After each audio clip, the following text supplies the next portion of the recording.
Yeah. I love my HBCU.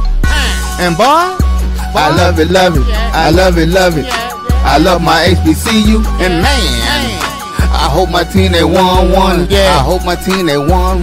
Yeah. Man. I hope my team they won. Yeah. I hope my team they won. Yeah. I tune into the HBCU Sports Lab to see if my team won or lost. If they lost, I'm quiet as a mouse. But if they won, keep tab. I'ma do the dab, yeah. Dr. Cavil, he know what he be talking about. Mike and Charles, they know what they be talking about. They compress the analytic data with the hip hop. If you know them like I know them, they gon' tell you if your team, if they won or lost, and who the ball. So listen to Professor, yes sir, and pay attention, cause he gon' teach a lesson. This is Dr. Cavil with Inside the HBCU Sports Lab with Mike Washington, Charles Bishop, and A.D. Drew. I must say, I am not holding the purple helmet today, but we will do our cigars. You know how that works. Welcome to episode 734 of Inside the HBCU Sports Lab radio show and podcast, the show that's covering the sporting HBCU dash for all things HBCU sports for institutions large and small, from the NAIA to the NCAA. We share insights and information on the HBCU sports culture, HBCU athletic aesthetics to facilitate the story of HBCU athletic programs and the business of HBCU sports. I'm your host, Dr. Kenyatta, along with my co-hosts, Mike Washington, Charles Bishop, and A.D. Drew. We're filming from our home studios and sending a signal live, as we always do, to honor the Texas Radio Hall of Famer, multi-Hall of Famer Ralph Cooper, in the beautiful home of Texas Southern University from Houston, Texas.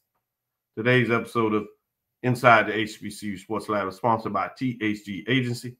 THG Agency is a company that provides sporting, educational consulting, and data analytics. With that being said, let me bring everybody in. As they're doing that, let me do my weekly updates in terms of cigar. I want to not only say shout out to the alumni of Alabama State, the Hornets, for coming to Texas and getting it done in terms of that matchup against Prairie View A&M University, the Panthers. Especially, I want to say Dr. Jason Cavil invited me over to the fundraising event that they did under our brother, Colonel Clark. They had also invited me in. Shout out to them with the tailgate, along with the president of the board, who's out of Texas, doing some work that is committed to HBCU students in regards to supporting them as they transition in their professional careers, particularly those engineers that have opportunity to take the next step. So Mike Washington is going to help with that. Satrina, so all those folks, Roosevelt, Prairie View folks that had the hospitality, shout out to them. But the cigar goes to the Hornets. Also, cigar goes to the Grambling State Tigers. They fought their way through a victory, getting it done. Tough call near the end of the game for the Bulldogs, I would say. But they got it done. Then the Braves do what they find a way to do. They just mess it up, come in and sneak things up, particularly in Texas and Houston. Boy, they came in and got it done in Houston, Texas against the Tigers. You also have a cigar for Pine Bluff, making sure that Southern is not out of their misery. I do not understand what Wilton and Charles and what the Jaguars have over them, because they try to breathe life into them any way they can, but it's not working this season at least. Shout out to the Wildcats of Bethune-Cookman. They are in the football business. They got a matchup in a couple of weeks, though. We'll see just how far. Jackson State says, get that dirt off of me. We're not dead. To Tallahassee, and they basically buried the Rapids. So shout out them in terms of their cigars. I would do my independent, but they don't seem like they want to be in the football business right there. So rarely do they get a cigar. So we'll move past that. And then obviously Thursday, shout out to both Norfolk State and Delaware State for putting 45,000 plus, almost 50,000 people in Philadelphia Link Stadium. But special shout out to Delaware State Hornets for their cigar. South Carolina State, the Bulldogs jumped out big. Morgan State pushes back, but the Bulldogs said, we run this, got it done. And Central Backs is back and puts Howard, as they would say, in their place. So shout out and cigars to them. With that being said, as I said, bring everybody on so we can get into the business again. Their thoughts this weekend and what took place that has them either excited or bummed out?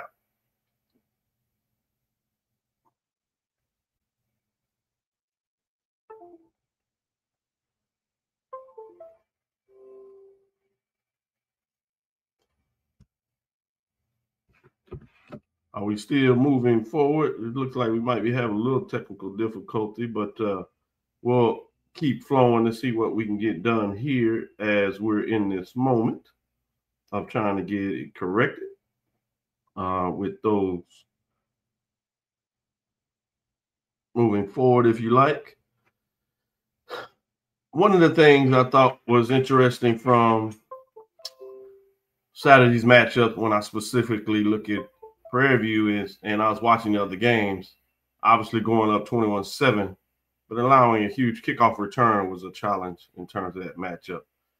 And so that was one of the things that changed the tide, obviously, with Alabama State's quarterback, Andrew Body, getting hurt. That's going to be another talk of the town, these quarterbacks. And this is the second year, kind of went deeper this season, where we've had to have backups come into play. So want to see if that's some type of trend we need to consider as things get going. And then you have the fact that you have also the continuation of the East being able to get it done. I was watching the game going back and forth. It looks like the West was going to take care of business as they were getting it done. And then you saw the East raise its head and do what they need to do in terms of that matchup. So those are some things that I'm looking at in terms of that matchup. So fascinating as we do that. Let's see if we can move forward also with some of the things going on as we look to take a break here and come back on the other side and see if we can get some things going there in that matchup. Drew is having some technical, it looks like he's come back in. So let's see if we can bring everybody in and break this down for some other talks. But if not, as we get forward with that, it seems like we can get them all in now. As we're doing that, Charles, what? you got your own cigar? Sounds like all is well in Jackson. Championship game. He said everybody had dreams of hosting a championship game. Jackson State says not so fast. How you doing? Not so fast. I'm doing great, Doc. I'm doing phenomenal this Sunday morning. Especially you had your Whataburger cup. Hey. You're quintessential Texas now. The sun is out. The birds are chirping. I want to send a special shout out to our colleagues at the ONG Strike Zone. Hello, fellas. How y'all doing? Oh, man. The leg is supposed to be the second segment. Good morning. Second segment. Yeah, that's second segment. I get there. Good morning, fellas. I do want to also shout out, since Charles is reveling as he should in terms of Jackson State Tigers, those individuals, particularly 3 young ladies, and all of them that then took me in terms of hospitality. My son, last night as we got a chance after the game, go check out the watch party in terms at the Wing and Daiquiri and more. LA Burgers is what a lot of people refer to it as. But great watch party. Other than having to deal with things that they control in terms of restart. But great television, a great vibe there. Folks were having a good time. So shout out to those the Tigers out there getting it done, inviting us to that tailgate. I think that was the Houston alumni chapter that put that together over there. Oh, it was Houston alumni chapter. Hey, that Brian is. What's going on, Brian? Good morning. Good morning. Yes, indeed. Yes. I tell you what, Doc, crazy thing, going into yesterday's game, the dark clouds, they were gathering on the horizon. Thunder and lightning was piercing the skies. Hey, does that sound familiar, AD? Brian, does that sound familiar? I was just curious. I have never heard this side of CB before. I'm just don't you reveling in this. Over there now. Yeah. Fate was but a glare. What? I picked Jackson State to win the game. So why you on me, man? Yeah, I heard your metrics. But I know where your heart was. I know where your heart was. Now you aggravate AB. Brian over there probably crawling on the wall. Oh my goodness. Mike, man, how you doing this morning? I'm all right. My birds are not chirping as loud as CB's, obviously. There's a little bit of thunder in there. It was a tough game. I think you were alluding to it. So other than that, I am doing just fine. Got a cup of coffee, lost my voice, had to go to a Halloween party after yesterday's game. I also, if you'll allow me to, want to tip my hat to the Alabama State alumni organization. They really opened up, the door, invited us in. Great festivities, great organization. I want to make sure that that's clear from me as well, in addition to you, Doc. So much welcoming, even onto the yard when we had, the organized tailgates. Ours was right next to theirs. When I say ours, it's National Alumni Association 1876, and then their organization, and we were interchanging as if we were old friends. So hats off to the Alabama State organization. Shout out to Day One crew that was part of that. Absolutely. Yes, Day One. I forgot Day One crew. Yes, exactly. Absolutely. Speaking a little bit about the old history of the 3P tailgaters that kind of started this off, but we humbly just sit in our space and do what we do. But yeah, great point when you talk about what that looked like. It was good. Hey, I will say this: Alabama State is doing what they need to do for that NIL money advancement. We went by there Friday and they had a fundraiser nearly $20K. Won't get into specifics because that's their business. This is the type of things they do regularly throughout the year. So they're serious about doing that. And this new foundation and interest of that FAMU and Jackson aren't the only folks that can get in the party of championships, I think is intriguing. Yesterday, a lot of interest was going into Prairie View in that matchup. Talking about their chance to host the game. I thought that was important. Even hearing folks from Texas Southern that are trying to figure it out. It didn't work for either of them. But coming out of the game, you started hearing about Alabama State. Obviously, this is before Jackson State game, and they were talking about, hey, this puts us in a position. We get some breaks to go our way. We keep things going. They were concerned about it. They were talking about, hey, maybe we can have a championship game in Montgomery hosting it. Then Jackson State, as Charles did, pull out the cigar and said, that's not so fast. So with that being said, more football to be played. Right. Charles is getting back to his regular self. He said, hold on, more football. He spends about 5 minutes in the gleam, but then he's like, chill out. All right. 80 Drew, how you doing this morning? Man, I was so into my own world that I forgot that time changed last night, and we got that extra hour. And I woke up this morning and was so happy that I got that extra hour last night. I decided to run to the grocery store this morning, and I'm in my car, and I look at the clock on the car. I look at my watch. I'm like, damn, the time changed last night. Did I lose it up in there? So I was happy with that. Number two. Well, looks like the championship game will stay East no matter which one of the 3 teams that are tied at the top winds up winning the East. We can get into that a little bit later. And number 3, my alma mater, my second alma mater, not FAMU, Chuck. We going to the other. We going to the Crimson and Gold. That would be Tuskegee on homecoming.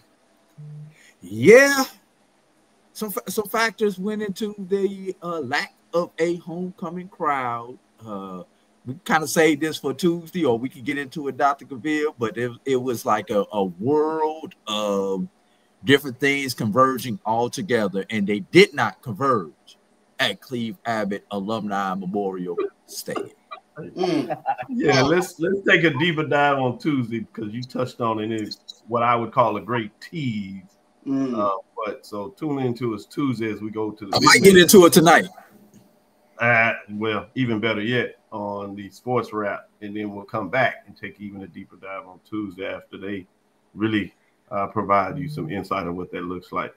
Since we are wanting to share a little mid-major, and you shared it in terms of the major division side, championship week is 2 weeks away, and we're pretty much aligning that. We had the big matchup between Johnson C. Smith, right, and Fayetteville State. Mm-hmm.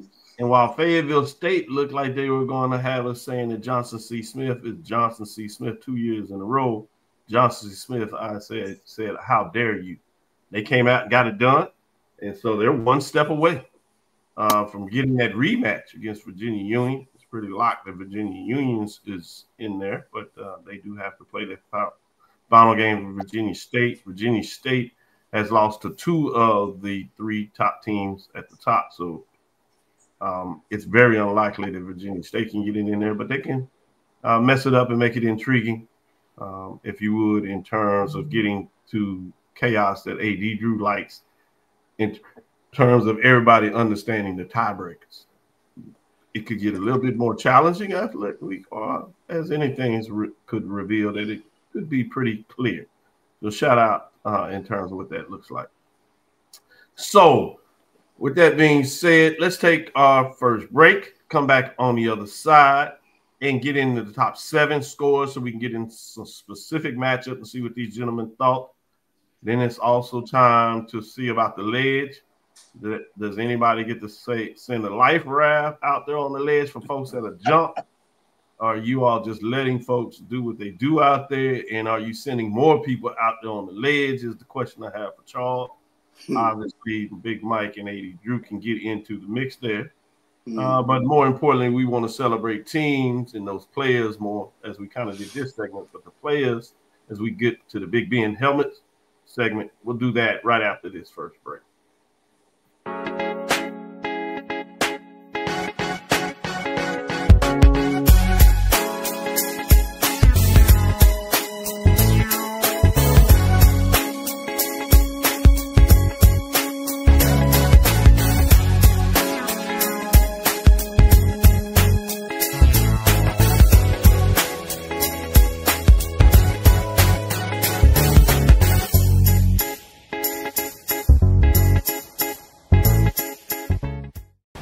Football fans, the Cricket Celebration Bowl is celebrating 10 years of crowning an HBCU national champion. A champion will rise at Mercedes-Benz Stadium on December 13th as the MEAC and SWAC champions clash in Atlanta. Join us for championship football, interactive fan experiences, and iconic marching bands. It's an HBCU family reunion that you don't want to miss. See who will be crowned the next HBCU national champion. For event and ticket information, visit thecelebrationbowl.com. For over 30 years, HBCU Image has been more than just an apparel store. We've been a movement, a statement, a legacy. We celebrate the pride, the purpose, and the culture that make historically black colleges and universities legendary. Whether you're a student or a lifelong supporter, our gear lets you wear your HBCU story with confidence and style. Because when you wear HBCU Image, you're not just wearing clothes. You're wearing culture. You're wearing pride.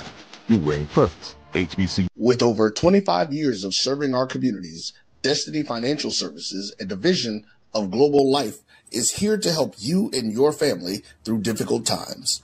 From cancer care to accidental industries to cardiac care, we all know that there are times that you can't control what happens in your life, but you can be prepared to weather the storm when it comes. Call DFS at 877-300-8269 or visit the website at www.globelifeinsurance.com. That is 877-300-8269, or again, the website at www.globelifeinsurance.com. ESPN Events presents Red Lobster Band of the Year, a title reserved for elite HBCU marching bands. A season-long competition that culminates in Atlanta on Friday, December 12th. Drum majors, percussion, drill, auxiliaries, musicality. All aspects will be examined by the toughest judges in the world of college bands. 4 will qualify for the big stage, where national champions will be crowned. Follow us on social media for rankings updates throughout the season. And join us in Atlanta on December 12th. For event and ticket information, visit bandoftheyear.com. Compress the analytic data with your hip hop. If you know them like I know them, they gon' tell you if your team, if they wanna lose, and who the ball. So listen to Professor, yes sir, and pay attention, cause he gon' teach a lesson. Boy, teaching them lessons. We're gonna tell you, you brag, won a loss. What you got there, Charles? What you trying to show out? I'm looking at Deuce on Instagram. We're looking at Houston's Houston alumni page. Look at Deuce and John Grant here. Man, the other thing I was shouting about Jackson State, I love, as they like to say, them folks are forever recruiting. A couple of years ago, he's still in the band, big band, but he was really just getting his excitement in terms of the band. He started talking about the sonic boom of the South is Jackson State, Jackson, Mississippi. I said, what? Hold on. Oh, Charles, stop it. Oh my God. We was at it again last night.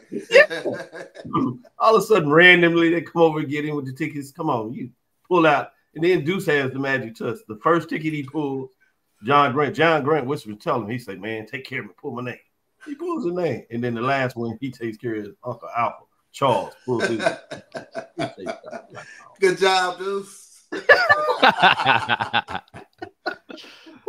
don't know what this is, but what this is about. And as I said, I didn't want to fail to do this. Obviously, traveling this morning, we'll give a shout out to John Grant, making his way over to Texas, specifically Prairie View, and checking out that big matchup. Again, this is the second time this year that the SWAC had the ability to have the number 1 versus number 2 matchup.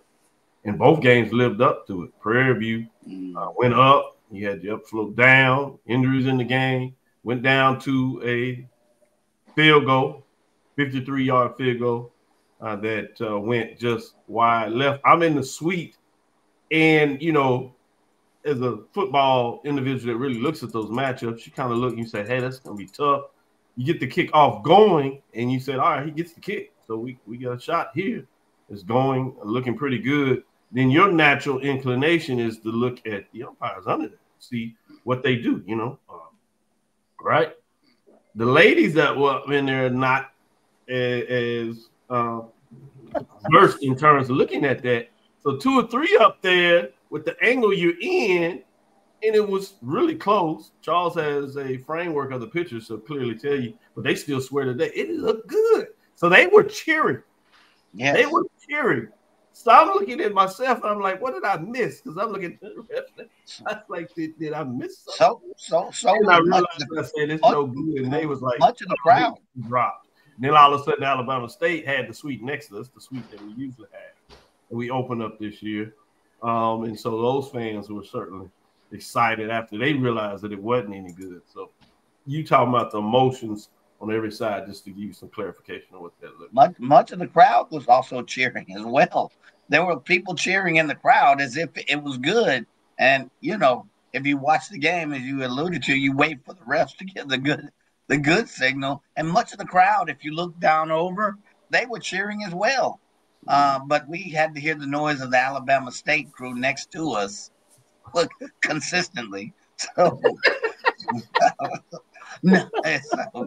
so that went back and forth. A bit much. So we need to get back in the suite business of our own. Sure exactly. Like, we'll let y'all in that suite. Like, let's go. As I said, give you a little update for those that tuning in for the first time. Ben L. Cavil Senior Big Ben Award is done at the end of the football season. It's the honorees must be exhibited the enduring characteristics that define Ben L. Cavil Senior: determination, diligence, integrity, performance, familiar, teamwork, fraternal, and community engagement. Then was an HBCU All-American playing with the Wiley College in the mid-1920s.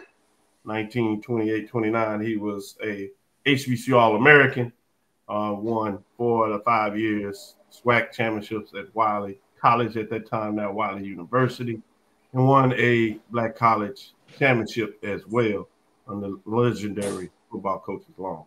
With that being said, when we do the Big Ben sticker, though, gentlemen get to go outside of that. It doesn't have to be a player that is from Texas and playing at an HBCU, or it could be a player that went to a high school in Texas that is connected to an HBCU.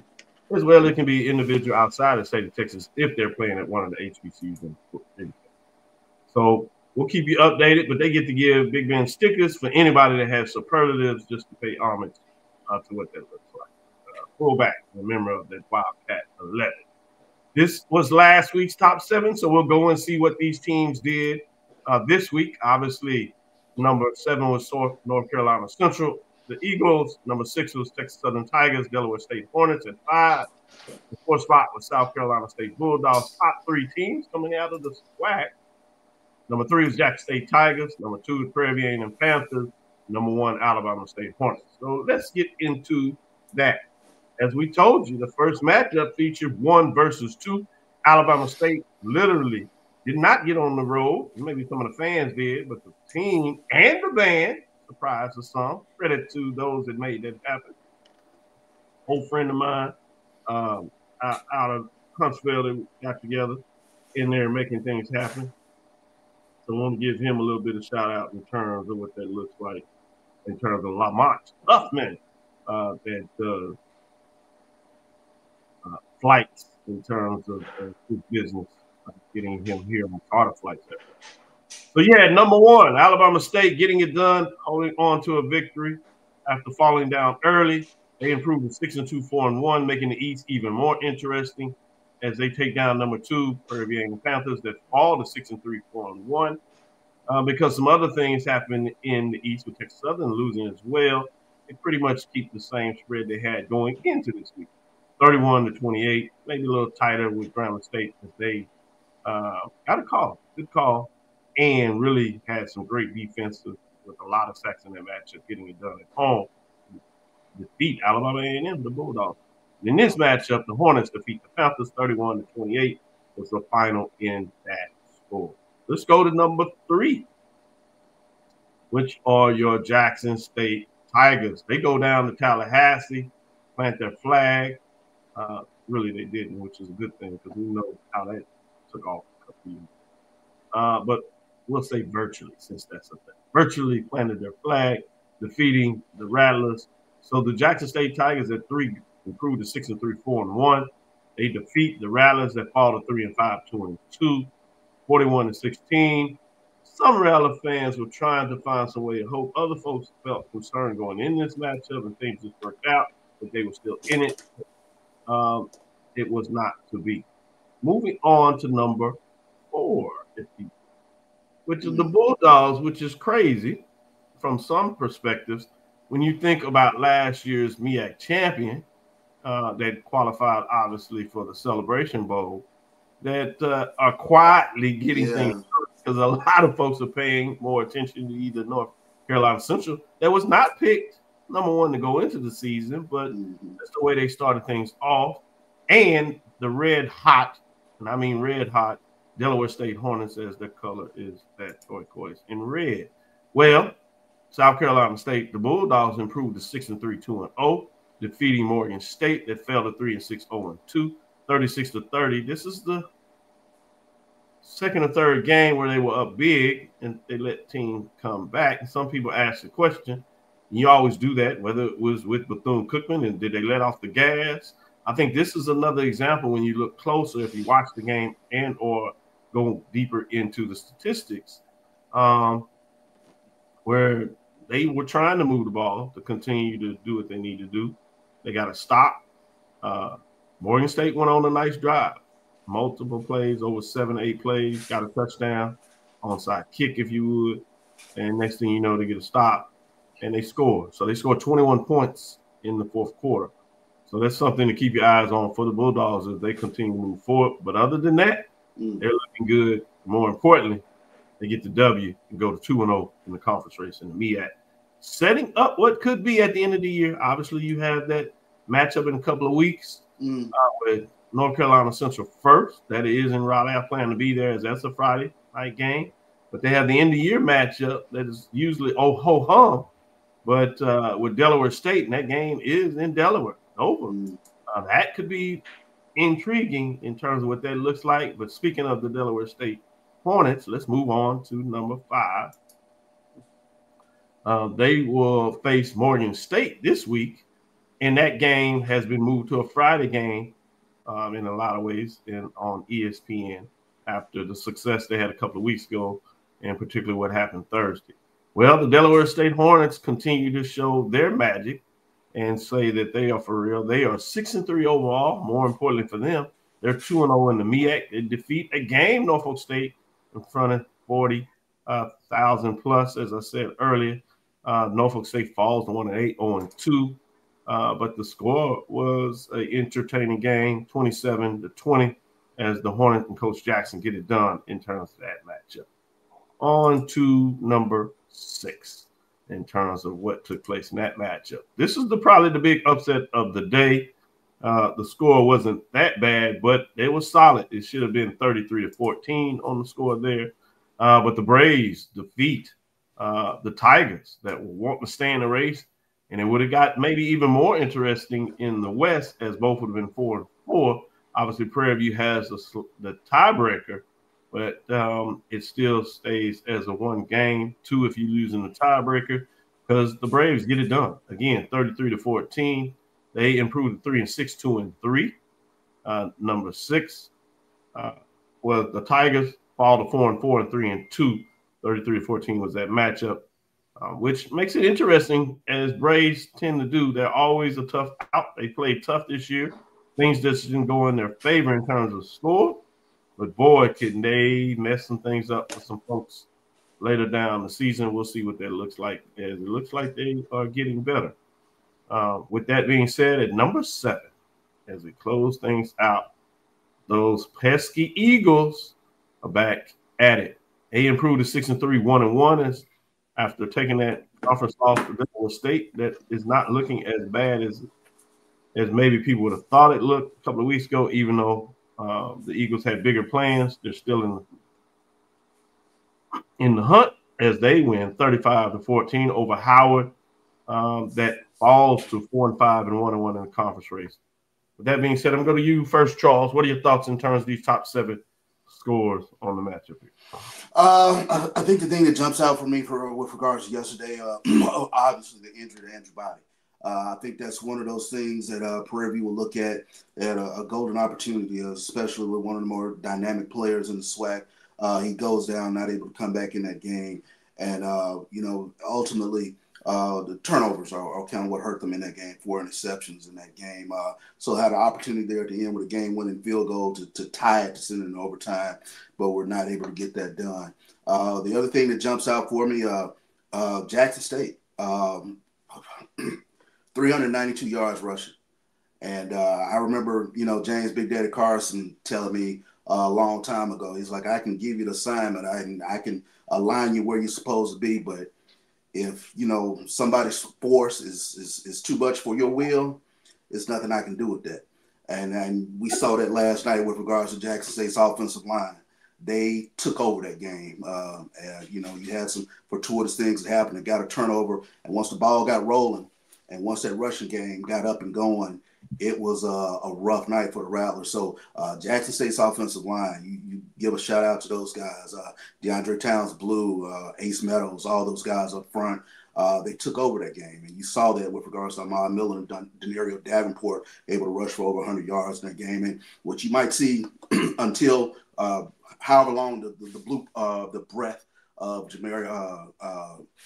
Morgan's injury is, Jacoby Morgan's injury is, you see sort of a template of probably what you're going to see from Jackson State's offense. You're going to run the football. You're going to have to commit resources to stopping the run, and they'll get their downfield opportunities from there, and we saw that last night. Mike, let me know your thoughts on what you had there, and I'm gonna go off camera while you're doing that for a quick minute, and I'll come back and then get Drew in the mix. Yep, no worries. So, what stood out to me, obviously, we were at the Prairie game, and as CB alluded to, Prairie had a golden opportunity, and then that 4 turnovers. There were also 2 calls where the referee sat on the call at crucial points of the game, and that most folks felt were very obvious. So that stood out to me again. But again, hats off to Alabama State, even with the injury to Andrew Body, and you hope that this young man can recover and finish the season. I don't know if any of you know the extent of his injury, but hats off, prayers to Andrew Body and his family. But hats off to the Alabama State team. Golden opportunity for Prairie View, and just could not get it done. The other thing, which is a head scratcher, is the profundity with which Arkansas Pine Bluff defeated Southern. I mean, my goodness, they put up 460 yards total offense against. I was mesmerized. So, sorry, wrong side. It was right at 400 yards. That's another game that I'm about to allude to. But if you look at it, I mean, I did not. I expected UAPB to win, or University of Arkansas Pine Bluff to come up with the win, but not like this. So that was a bit of a head scratcher. There were only 2 turnovers by Southern, and you just kind of wonder, what's happened. Is it, the coaching? Is it the talent? Is it the combination of both? You wonder kind of where this team is at this point in 2025. I think that's a fair question. Carlos them discussed that at nauseum on the show yesterday, but I can certainly understand when you're that concerned. Been there before, and I must admit. But to me, when you start seeing this, I think that's the problem. If you think that it's one thing. When you fall like this is a total organizational issue, and including fans. And when I say that, I mean that everybody is not on the same page. Everybody thinks they can singularly or point to a person or 2 that can solve that. Everybody has to collectively, to some degree, be on the same page for you to fix this. This is not just a coaching issue. This is not just a player development issue. This is just not a player attainment issue. This is a total organization failure from a proud program when you see that it is gotten to this level, when you really have a program reaching the depths that they hadn't done in 40 some years. And so that's going to be the big intriguing thing to me to watch. Will they continue to think and focus that is just 1 or 2 things that they have to make, and not realize that they can't point the fingers, that they have to collectively come together to get it done? Now, in terms of athletics and what we do in the conference, I'm not rooting one way or the other in terms of it happen, but as a fan of HBCUs and the SWAC, I hope they do get it right. But I did want to acknowledge that as you bring up a good point. Mike, anything else, or were you closing up on that? Yeah. Just one more point I'd like to close. I think CB alluded to it. Teams gearing up to stop the run, and I'd like to flip on the other side. Teams that are able to run, even when there might be questions on the passing game. You look at Jackson State, Ahmad Miller, 165 yards. He answered the call. Jamari Ho's call with Alabama State. He answered the call. I had a 44-yard run, had 130 yards on the run. And even in a losing effort, Mr. Bingham from Prairie View A&M. So hats off to the running backs that were able to answer the call. Yes, there's a whole team involved in the running game. But as CB alluded to, teams have to stop up and be prepared to gear the run. That's where you control the clock. That's where you dominate the game. That's where you really get into the other team's will. And you had 3 or 4 running backs that really stood out to me as well in a couple of games. Good closing point there in this segment here. Drew, what are your thoughts in terms of the top 7 scores that took place? Just a sidebar. That comment that you made about Southern, I need you to bottle that up and just send that to the Division II level and insert the name Tuskegee onto those same comments that you made about Southern. But getting back to the games at hand, and we're going to find out in a few moments who's number one, who's number two. No matter who you vote at number one or number two, there's an interesting dynamic that we have not seen, especially at the top of our polls. Yeah. The top two teams in everybody's poll have issues all of a sudden at the quarterback position in November. It's going to make an interesting stretch run, and the issues are not due to performance; they are due to health. With the teams in the East, does this open up an opportunity for the other team in Florida to sneak into the Celebration Bowl picture? Because all three of them are tied with the same record as of right now, with the Jackson State Bethune matchup still to come. And then we get into the classic, should Bethune win, ABB, BBC, and CBA scenario. But one thing is has been determined. No matter which of those three teams it is, the championship game will be on the eastern side because Alabama State took care of business yesterday for the East. So whoever comes out of that East will become the host of the championship game. I believe that's like 98% correct. I think there is a margin in there if it happens to be Bethune-Cookman in terms of what that would look like, other than the three-way tie that you're alluding to, which still falls to the East. But yeah, a lot of football to be played. I do think it's good for the talk because it's not a far-gone conclusion of who that team is. I think, obviously, we like to talk about this time, who's in the driver's seat. I'd like to make it clear that Jackson State is in the driver's seat. I think you could argue who's in the passenger seat. Yep, that's the bigger question. State or Bethune-Cookman. I'll let you decide who you want to put over there. Obviously, the one you don't goes into the back seat.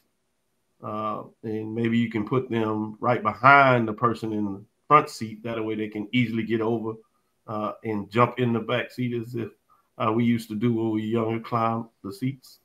And then next to the person in the back seat is Prairie View Panthers. So I got a question, Doc. I got a question. Are we talking about a bus, a van, or a car? Because you're talking back seats. At this point, I think it's just a four-seater. Four-seater. Gotcha. We'll squeeze another team in there. Last week, we could have called it a Suburban. You could have had that look. I don't think we needed a truck since maybe the first week of swag football, second week at best. But I think we passed the trucks, unless you want to put in the other conference, and then we can combine them and get us a bus. There's enough teams in the hunt. But if you talk about from the MEAC perspective, I think, I don't know. You can argue who's in the driver's seat. Delaware State or South Carolina State. The other one is in the passenger seat. And then in the passenger seat behind that is North Carolina Central. We don't even have any other room in that vehicle. You might be able to sneak Howard in there somehow since they're just 1-1. But I'll let you decide on that. Quickly as we go through this, Charles, ladies. Absolutely Florida A&M. I think that fan base is, the splashing is going on behind me. Yeah, I think Florida A&M fan base is definitely on the ledge with regards to just what they see. Southern is already in the. Oh yeah, Southern is swimming for a second or two. Yeah. Did you pull the Braves come back out? Yeah, actually, I am pulling the Braves back off the ledge. I think they still have a couple games out in front of them, that at least could absolutely put a solve on the season. put a salve on the season in terms of, how they finish up, because over the past couple of weeks, they've been playing much better football. Morgan State, absolutely. Got to put them out there on the ledge. Absolutely. Norfolk State is in the water. Been swimming for a second or two. Yeah. They joined A&T in Tennessee. Yeah. Swimming for a while. They're out there backstroking. They've been enjoying the water for a second or two. Man, boy. You can tell alumni folks. John Grant, he's all in everything. He just checks to see what North A&T is doing. He sees the score of Townsend, start making phone calls. So, I would say they legend. They legend. He's excited about what's going over here in these matchups, but people check just to say, man, what? Yeah. What's proud program? Love to brag with a lot of folks in terms of the number celebration bowl, but they're so far from that. Yeah, speaking of John Grant, I'd like to say hats off to him for making it to the game yesterday. A lot of folks knew him. He goes, he doesn't need any kind of really introduction. He goes there, folks know him. But we called him out one in particular. I'll speak for Big Mike. I called him out, and he answered the call, and he came. He had festivities with both teams. Shook hands with some of the higher dignity folks as well as the other folks in the tailgate. Go ahead, CB. I'm sorry, but I want to tip my hat because I did call him out, and he's like, "Hell, what choice did I have? You called me out, Mike." So anyway, let me tell you how quickly how much of the mayor of HBCU football he is. Well, I walked downstairs with him, and all over. Let me take a picture. Man, let me tell you, we're in Buc-ee's last night. Somebody walked up to him like, "Aren't you John Grant from the Celebration Bowl?" In Buc-ee's? So, of course, yes. That was a whole introduction deal there in Buc-ee's last night. I tell you and what. He will never fail to hold court. He's going to be Never fails. So, hats off. Yeah, hats off. And that commercial, the most interesting man in the world, if that's a black man, it looks like John Grant.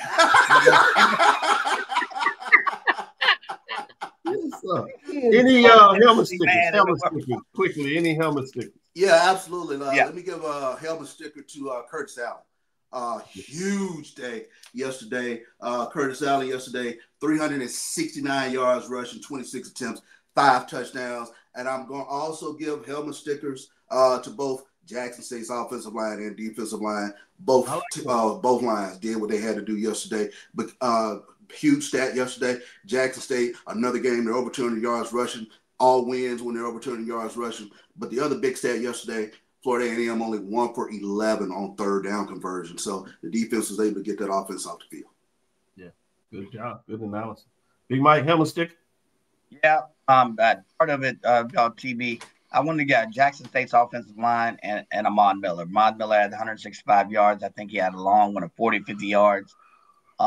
Man, tremendous effort. He had one TD, but that dang offense. Then you look at what they held MU to. I think CB alluded to. The other one I will give it to is Jamari Holtzclaw, young man from Alabama State, running back. Had a tremendous, but he bared the brunt, especially in body's injury. He had, I believe, 130 or just shy of 130 yards on 20 carries. But that young man was lights out. So hats off to Jamari Holtzclaw. Good one. Drew? Mute. They not only have they took my helmet stickers, they actually took the helmet that I put the stickers on, because they took all of my personal nominees for my helmet stickers. And normally I'm always safe at the D2 level, but Charles Bishop want to go dive into my territory this time. Hey, all the times you done left no meat on the bone, I had to get some meat that time. Yeah, man, you took the whole damn turkey leg on that one, my brother. So since I have no helmet stickers, because there's really nothing that I can add helmet sticker wise, I'll just say mine for the ledge talk. Tuskegee, already in the deep end. I know this is not the show for that, but Tuskegee's No, already it's in the good. deep You end. say that with the lyrics.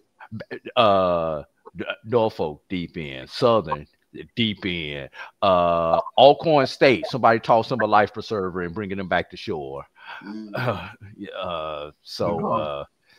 Those are just a couple of them. But right now, honestly, it on the Division II level, if you're not one of those 3 or 4 teams that are fighting for the conference championships these last 2 weeks, you're on the ledge. And on the Division I level, there's really only about I'm gonna promote the show. If you're not in Dr. Cavil's top 7 right now, when we do this in the next segment, chances are, if you're not already in the deep end, you are at least in line to be on the ledge right now. You're on the beach, on the edge of the pool. The sand is in your toes. Perfect segment first to break down as we lead into the next one. We'll be right back after this break and come back and give you that top 7.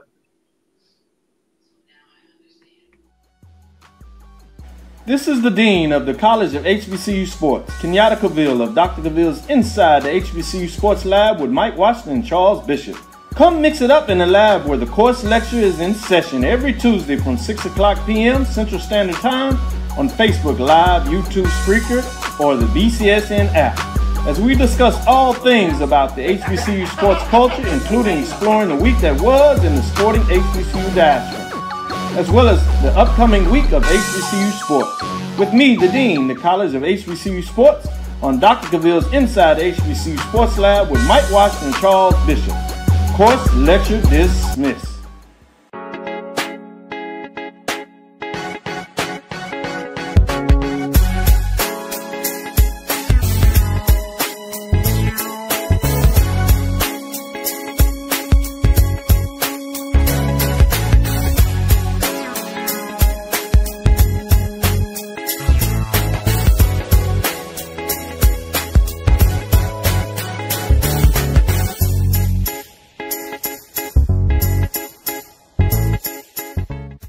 It's never too early to plant the seed, to share the tradition, and instill a sense of pride in your HBCU with your little ones. HBCU Pride and Joy Children's Boutique helps you share your school spirit with a wide selection of adorable kids apparel and accessories officially licensed from your favorite HBCU. Visit hbcupridejoy.com and follow us on all social media at HBCU Pride Joy on Facebook and Twitter. For over 30 years, HBCU Image has been more than just an apparel store. We've been a movement, a statement, a legacy. We celebrate the pride, the purpose, and the culture that make historically black colleges and universities legendary. Whether you're a student or a lifelong supporter, our gear lets you wear your HBCU story with confidence and style. Because when you wear HBCU Image, you're not just wearing clothes. You're wearing culture. You're wearing pride. You're wearing purpose. HBCU. College football fans, the Cricket Celebration Bowl is celebrating 10 years of crowning an HBCU national champion. A champion will rise at Mercedes-Benz Stadium on December 13th as the MEAC and SWAC champions clash in Atlanta. Join us for championship football, interactive fan experiences, and iconic marching bands. It's an HBCU family reunion that you don't want to miss. See who will be crowned the next HBCU national champion. For event and ticket information, visit thecelebrationbowl.com. Compress the analytic data with your hip hop. If you know them like I know them, they gon' tell you if your team, if they want a law, and who the ball. So listen to Professor, yes sir, and pay attention, cause he gon' teach a lesson. This is Dr. Bill with Inside the HBCU Sports Lab. Let's get into rankings for the HBCU Major Division, week number 10. Top 7. As we always do, we're going to start to see if anybody dropped out this week. And we do have one that moved outside of the top 7. That is the Texas Southern Tigers. They fall to 4-4, 3-2. We spoke about the loss to the Braves of Alcorn State, coming into Houston and getting it done, getting a big victory. Let's look at those receiving votes just outside of the top 10. Bethune-Cookman, they keep winning, but they can't quite jump into the top 7. Can't quite crack it, if you would. They're at 5-4, 4-1, but they got one thing that you need to do, which is You just keep winning, and it will take care of itself. They have done their part thus far. They had 148 points, so they get a little close. If you would, Texas Southern Tigers are still in the hunt. They're receiving votes, although they dropped out. They're at 4-4, 3-2, 230 points. And the Howard Bison, even with their fall, are finding a way to stay right there on the ledge, I guess, as we would call it, as we just talked about last segment. They're at 4-5, 1-1. Still in the race, if you would, in the MEAC a little bit. A lot of things have to go in their favor, but they have 3 more games. We'll see what that looks like. 113 points. Let's get to the good part. Let's see the superlatives, the top 7. Grambling State Tigers won 2 in a row, probably have the biggest win season in terms of what you see in the rankings, that is, with the win a couple of weeks ago against Jackson State. And then they combine that to getting a gritty win at home against Alabama A&M Bulldogs in a still game. They improved to 6-3. More importantly to them, they're at 3-2 and stay in an earshot of Prairie View down the stretch with 149 points. As I said, they were not ranked last weekend, but they jump in the top 7. Let's move on to number 6. As we move forward at number 6, you have North Carolina Central, the Eagles. They're at 6-3, 1-1 on the season. They rebound after their open season loss to Delaware State and get back to their winning ways, 164 points. And they move up a slot after dropping down to 7 last week, and they're moving back up in ascending way of the top 7. Moving on to number 5, Delaware State Hornets. It's easy to say they're for real now, but they're solidly in the top 7. They do stay at number 5 because teams above them, for the most part, still are winning. They're at 6-3, 2-0, 173 points. Delaware State is the enigma. When you see the voters come in, you have Delaware State a little bit everywhere. So it's intriguing to see when you say 5. In a lot of ways, it's a combination of where they are. Some folks have them all the way up to number 2, if you would, while some have them down to number 7. Some of them you have them right outside at 8. But fascinating when you talk about their this week at number 5, 6-3, 2-0. At number 4, Prairie A&M Panthers are 6-3, 4-1 after close home loss to the number 1 team. They fall 2 spots, previously being ranked number 2, 185 points. Moving into number 3. At number 3, the South Carolina State Bulldogs, 6-3. They add a first place vote. They had 202 votes. They move up a spot from 4. As I said, this is intriguing to me quietly in a lot of ways.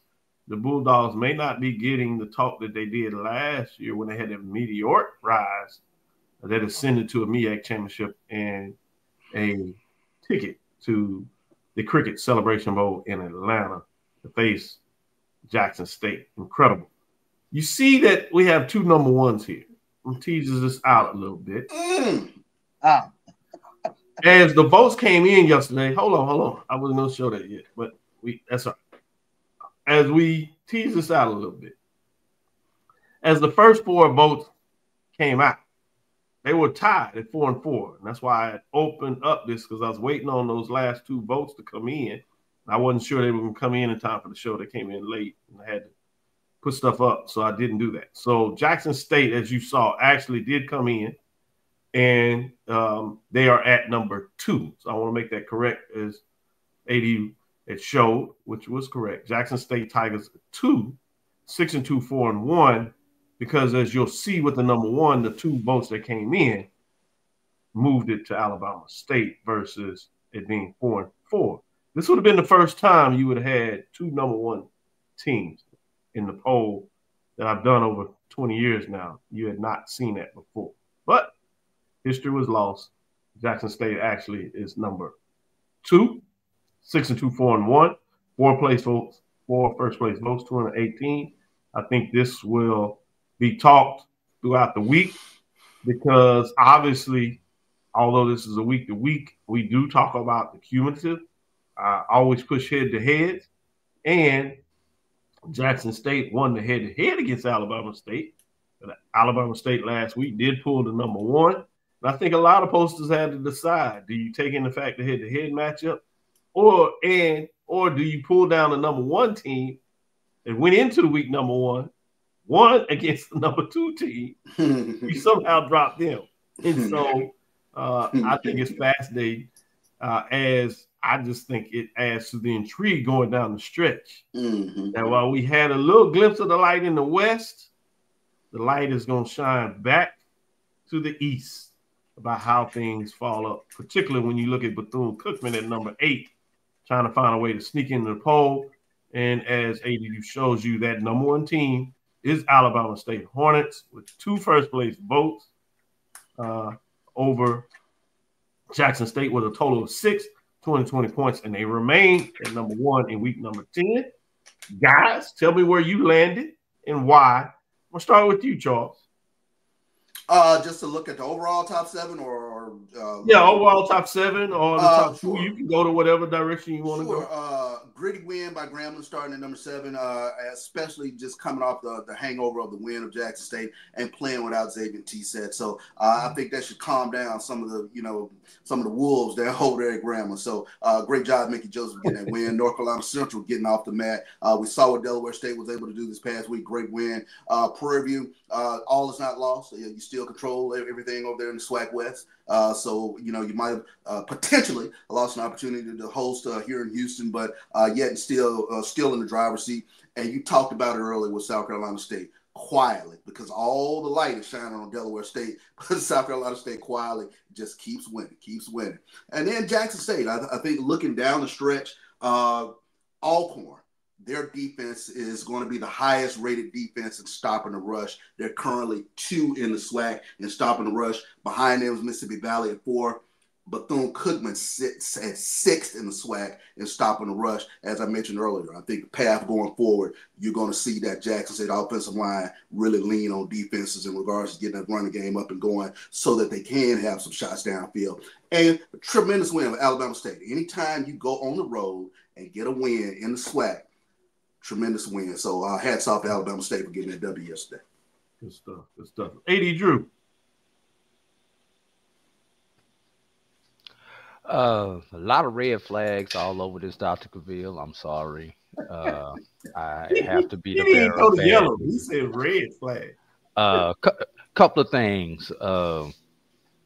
Obviously, the one that a lot of us struggled with was the Alabama State-Jackson State debate. We know Jackson State has the head-to-head, but Alabama State on a 3-game winning streak versus Jackson State, who essentially on a 1-game winning streak. So that was a kind of tough, but like you said, Dr. Cavil, it was a 1-2 matchup. And last week's number 1 won. How the hell do you move them in a 1-2 matchup? No matter what Jackson State did. No disrespect to Jackson State, but they were number 1. They took care of business. So despite the head-to-head and everything else, you have to lead them at number 1. Now, the rest of your poll, Dr. Cavil, I got some problems with this. Number 1, who the hell are the 2 people who voted for South Carolina State at number 1? We may need to question their voting privileges, because if you give them to Jackson State, you give them to Alabama State, I don't care. I just can't see you putting those 2 votes on South Carolina State. That's number 1. Number 2, I'm not even sure South Carolina State is the best team in the MEAC.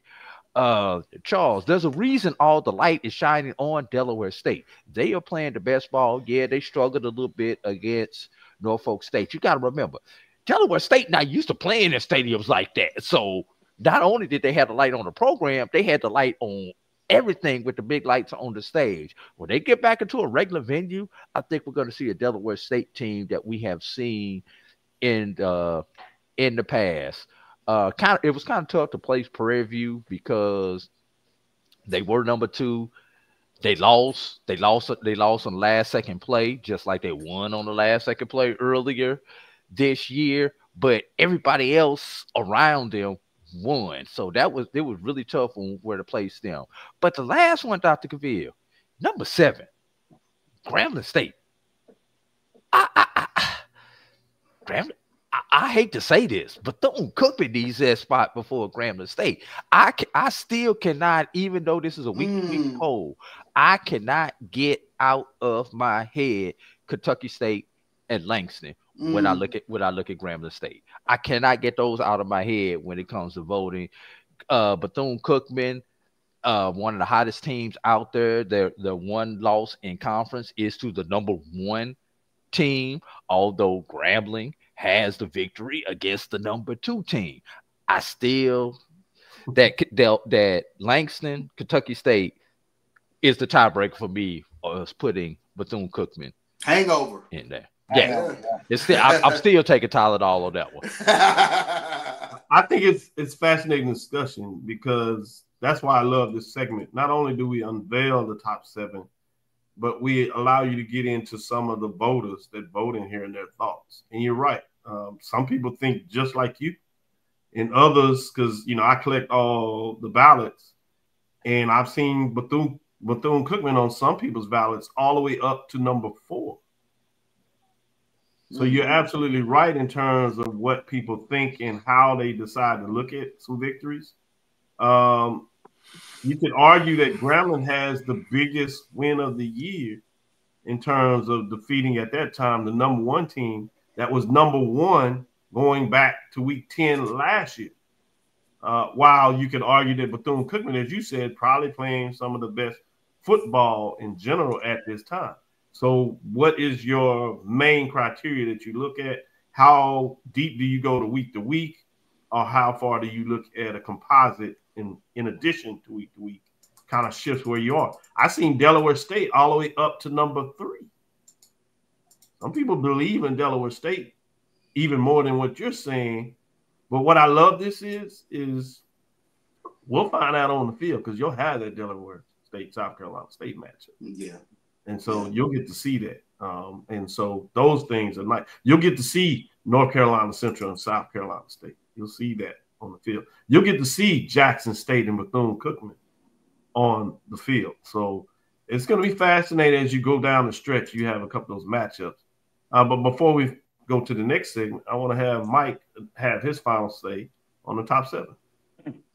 All right. So I agree with #1 and #1 or 1A, 1B, however you want to term it. I agree with voting. I have the same concern with South Carolina State getting 2 #2 votes. Why do I say that?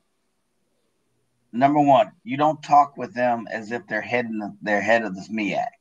#2, who are their top 7 wins? Now, that'll flush out in the next couple of weeks, but they don't have any top. Delaware State beat a North Carolina Central that's been in this top 7 poll for quite some weeks. So I had Delaware State ahead of South Carolina State. Grambling State, while I agree with you, last week they just beat the then #1 team. So I had Grambling State at the #7 slot. But I would move Delaware State up. Give them credit. They played in a big stadium, lots of lights. They were on Good Morning America.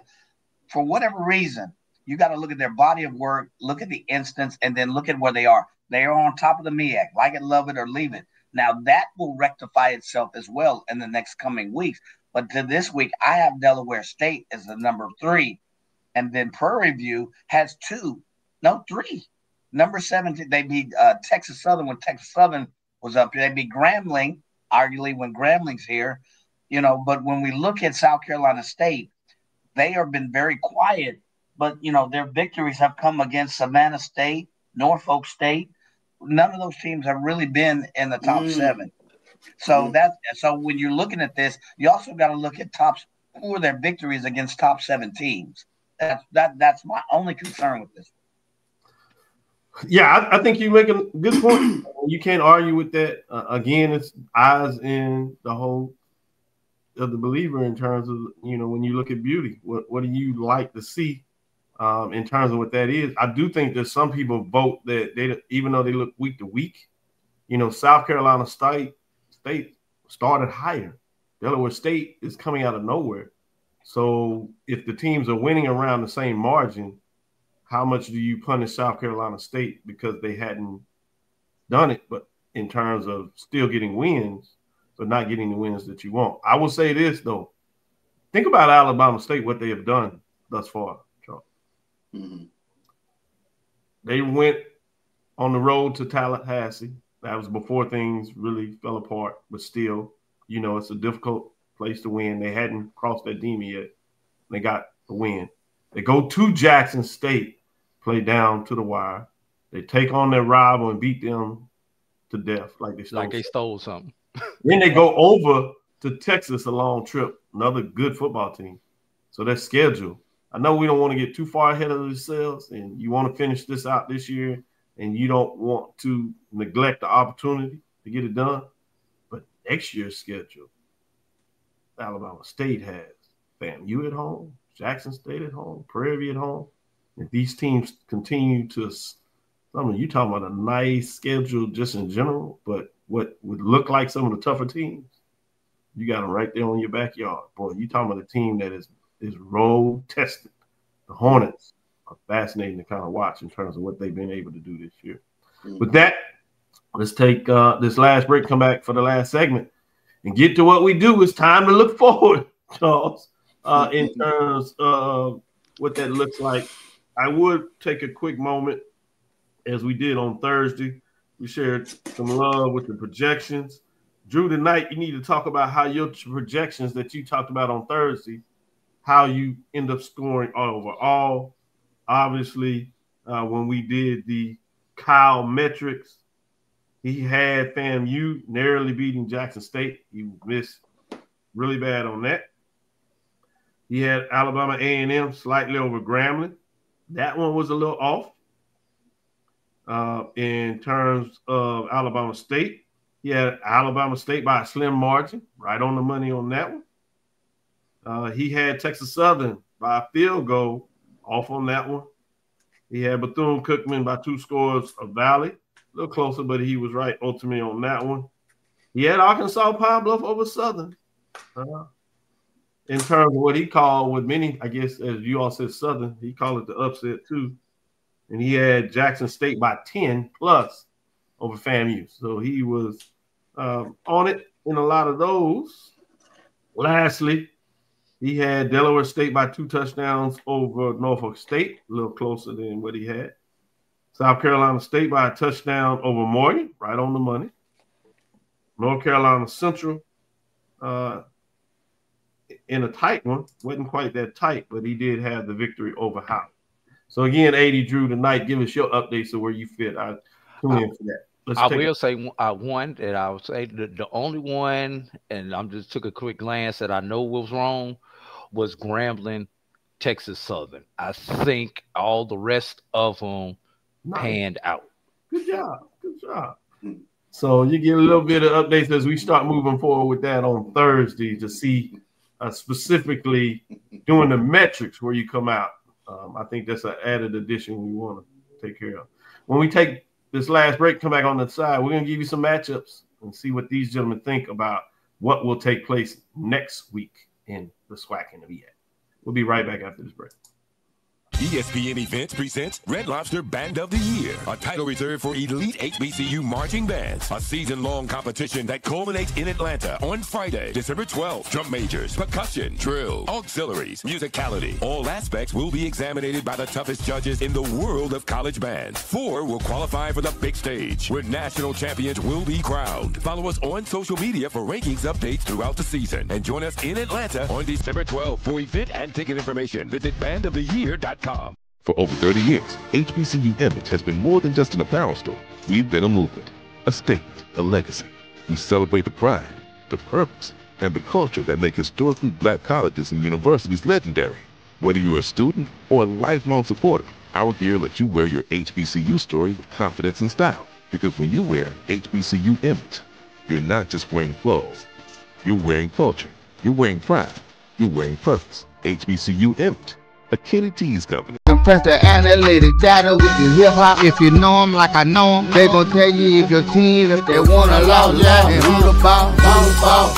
So listen to Professor, yes sir, and pay attention, cause he gon' teach a lesson. This is Dr. Cavil with Inside the HBCU Sports Lab. Let's jump right into week number 10. Man, things are flying by. As we told you, we'll keep up on Thursday and give you a Kyle Mosley HBCU Legends SP Plus, I should say. Major Division Advanced Analytics. We'll get AD Drew's breakdown and his analysis on his analytics as well.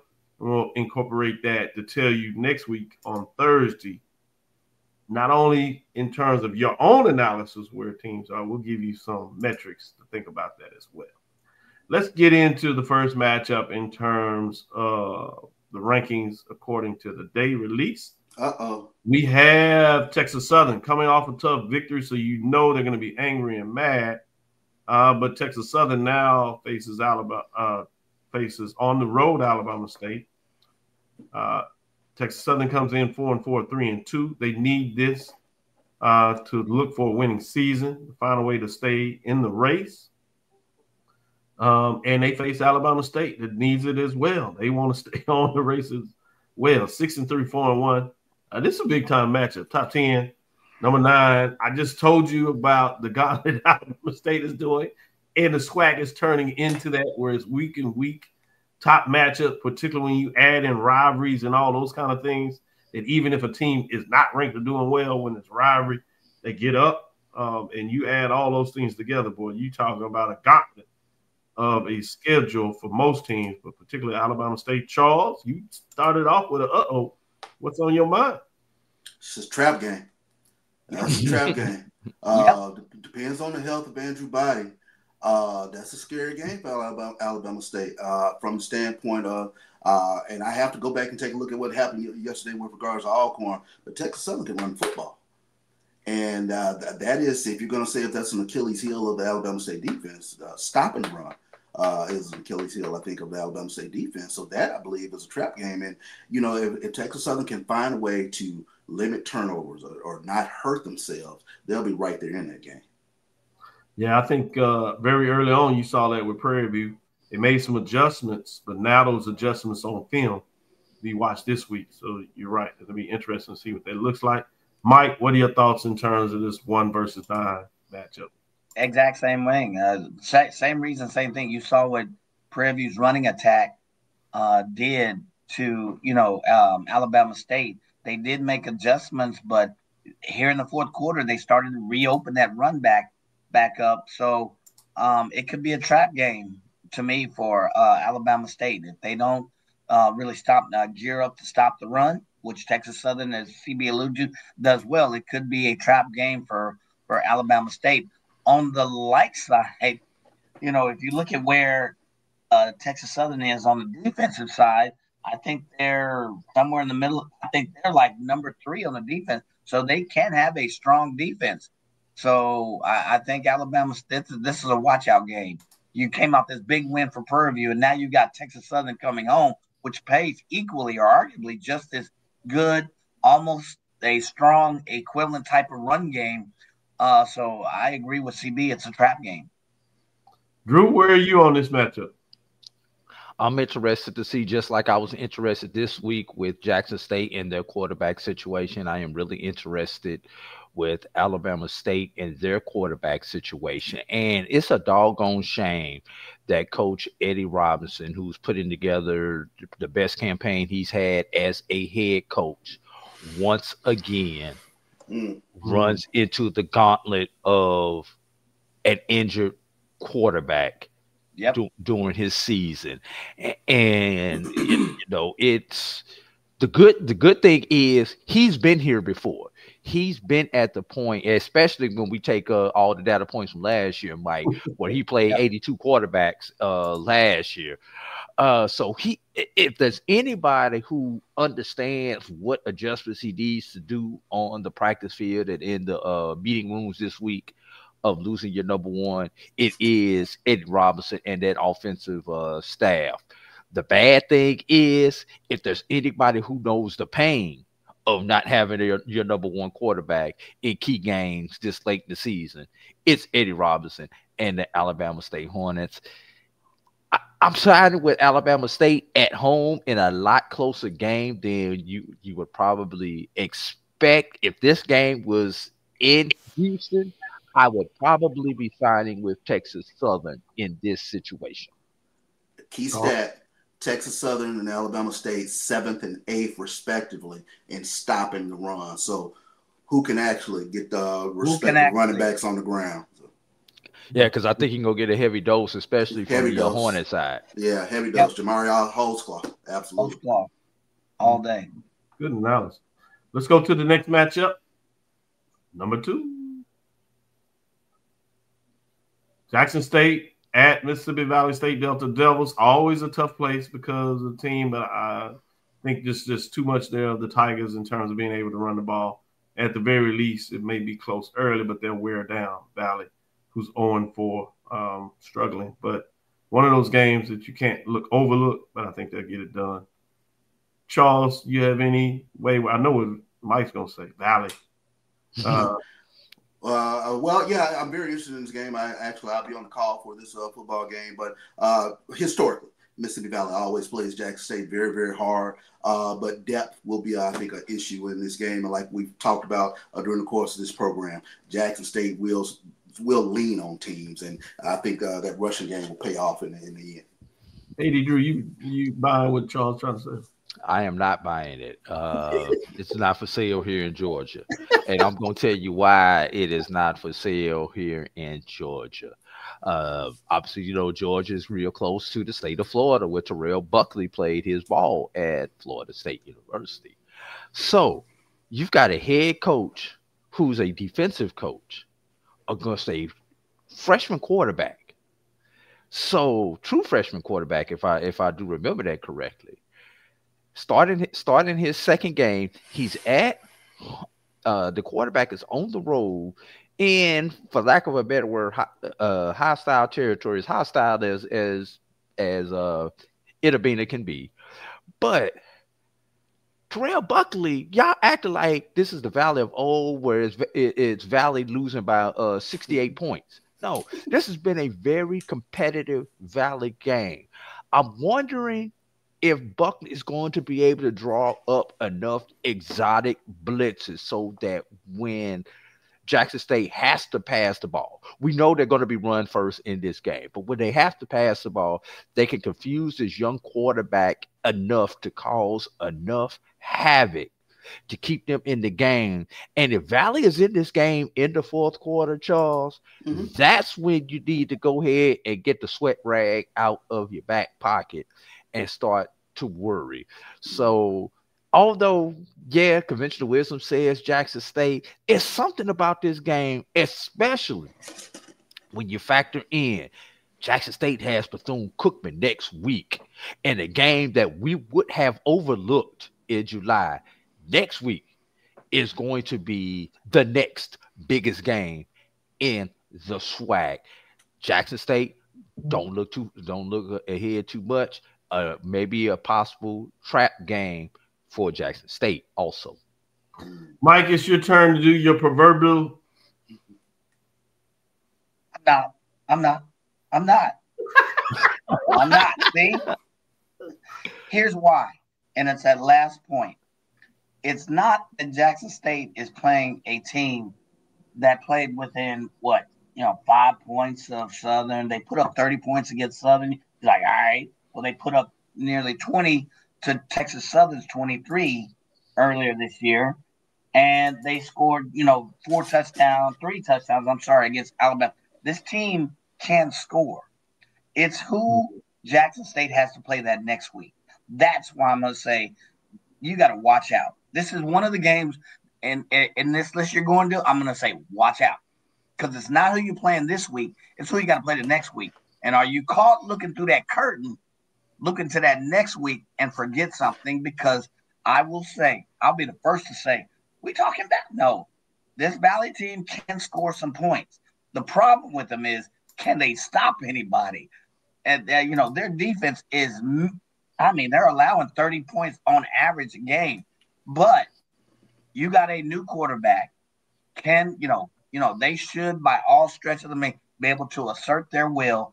But I think the danger, the risk is Jackson State is peeping into that curtain to see what's in the next week and that next week in terms of their matchup. That's the only watch out. So I won't go, we talking Valley, not this week.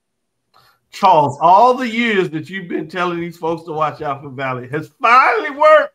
It has finally worked. They said, I can't believe this. We can't get Mike to say Valley for nothing. 80 Jews stretched himself in a knot. They all believe Charles. Charles said, hey, he plays hard. I just got one question. Yeah.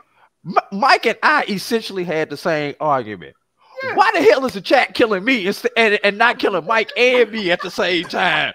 All y'all Jackson State people in the chat. Come on. Me and Mike had the same argument. Come on, Jackson State. And let me help y'all out. I'll set him up to do it. Let me help y'all out. TC Taylor is not looking ahead to Bethune-Cookman, but he knows he's been a part of this. But when people say look ahead, they never talk about the coaches. Coaches do not look ahead. I will say this. We've had enough experience with young folks. Yeah. You can tell young folks whatever you want. Yeah.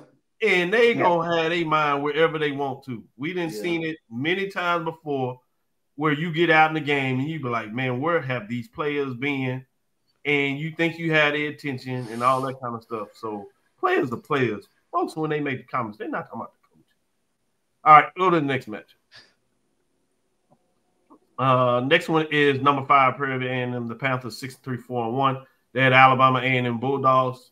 Tough loss. You taking a long trip. A&M Bulldogs at times find to play really well, particularly at home. Is there any concern? No.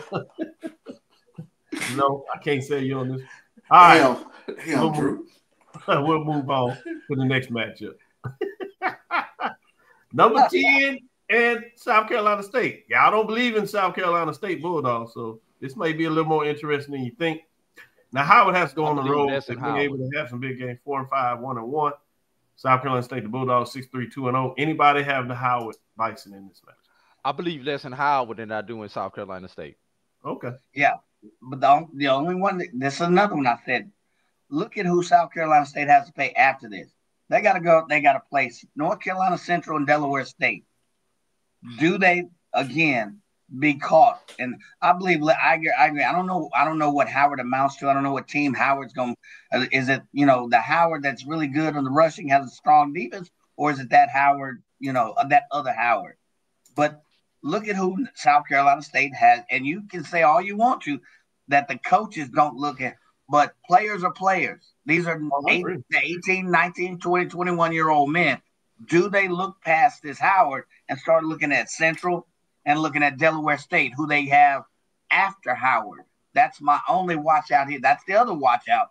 Hey, watch out. Charles? Yeah, Howard just doesn't score enough. So I have to go with South Carolina State at home. Howard's only averaging 18 points a game. Yeah, they struggle scoring. Yeah. They can move the ball at times, but, man, it really gets crazy when they get in the scoring position. They cannot crack that notch.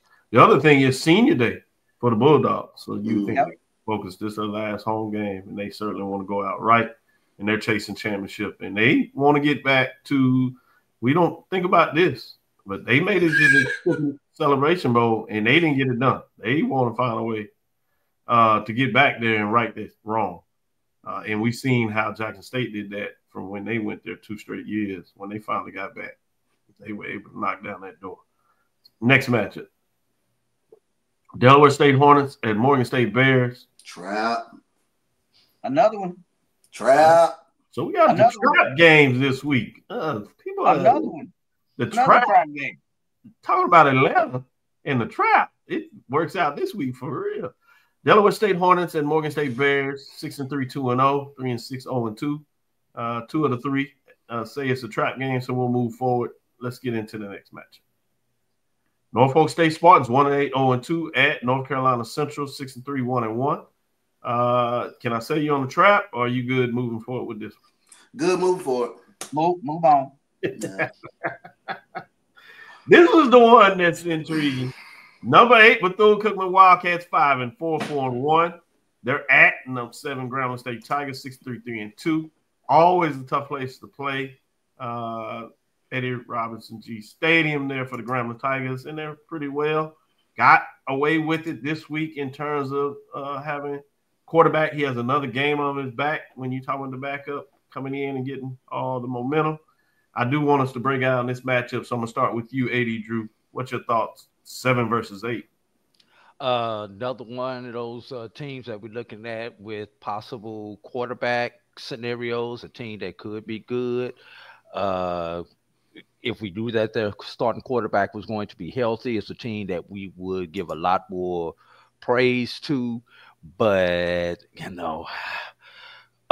this pains me, Dr. Cavil. The fact that I am giving Bethune-Cookman that much credit, that I am not calling them the school on the beach, that I'm actually calling them by their name, going back all the way back to Mary McLeod Bethune. Where's my cup at? Because I'm trying to get this Bethune Kool-Aid, but for some reason I can't find a cup right now. I'm ready to sip the Bethune Kool-Aid, Dr. Cavil. I am ready to sip it, but just don't have the sugar in it quite yet. If they win this game, I am definitely sipping the Bethune-Cookman Kool-Aid. Mike? I once again, I'm with AD on this one. I'm not ready to drink out of the fountain of Bethune pom-poms and strawberries and whatever. I hadn't seen enough of them. Can Cameron Ransom, the quarterback for Bethune, this is a big game. We're going to see if they can win this game. And Cameron Ransom has a good game. Was it Ali Scott and the other gentleman, Kamani Robinson, they running back by committee, if they can put together a game. But here's the deal. Bethune is allowing 30 points per game on defense. So the question to me is not their offense, it's their defense. Grambling, at best, is number 3, 4 in the SWAC in offense. They've gone back up. I'm going from week 2 to week 4. They've bounced back. They're only at about 24 points per game. But the thing to me is not their offense, led by Cameron Ransom, the quarterback, but can they stop this Grambling defense? That's the question for me. But I'm gonna err by a slight margin on the side of Bethune. I feel you, Mike, but I agree with the Bethune-Cookman's defense is tough. But you're talking about the backup quarterback. That was with T-Set. We just saw yesterday with Grambling at home struggle to score against the Bulldogs. That's my point. Yeah. Right?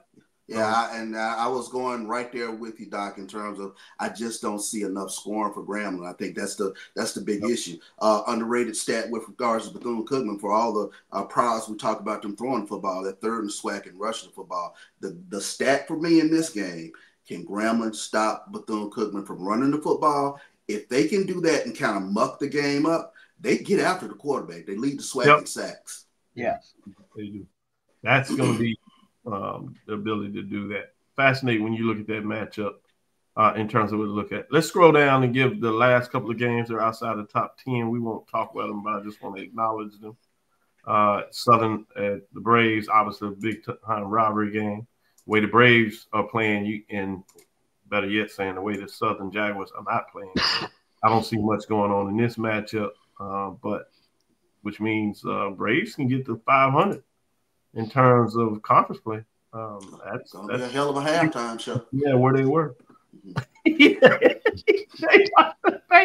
Next game, I'm not playing with Charles. He is having one of them days. Rattlers against the Golden Lions. Somebody gets to right the ship a little bit. FAMU takes the long road trip. I think this is the last of the games that we have. So with that being said, let me give you your final thoughts before we do our close in terms of how are you feeling, AD Drew? 3 of our current top 7 teams, Dr. Cavil, have questions at the signal caller position due to injury. It's going to be intriguing down the stretch. And, the month of November, Dr. Cavil, when we think about it historically, this upcoming weekend in the month of November is when we always see the crazy stuff happen. This is always the weekend where that team who you did not expect to be able to pull off a W pulls off a W where you hit that unranked team against a ranked team. It is something about this week, year in and year out. I'm not saying which game it's going to be, but when we come back to this show next Sunday, none of us should be surprised if we're sitting up here talking about 1, 2, 3 upsets and how this has really shook up the polls and the races in our two respective conferences. It always happens this week. Charles, good stuff. Yeah, I mean, I think if you're a fan of Jackson State, I think for a lot of employers around Jackson, you won't have a disgruntled employee this week. So that's huge. That's going to be huge. But just kind of taking a look around the landscape of everything. And you touched on it, Doc. I think South Carolina State is just quietly doing what they do. Like I said, all the lights on Delaware State right now. But be careful. Watch out for Chinny Spear and those Bulldogs in out there.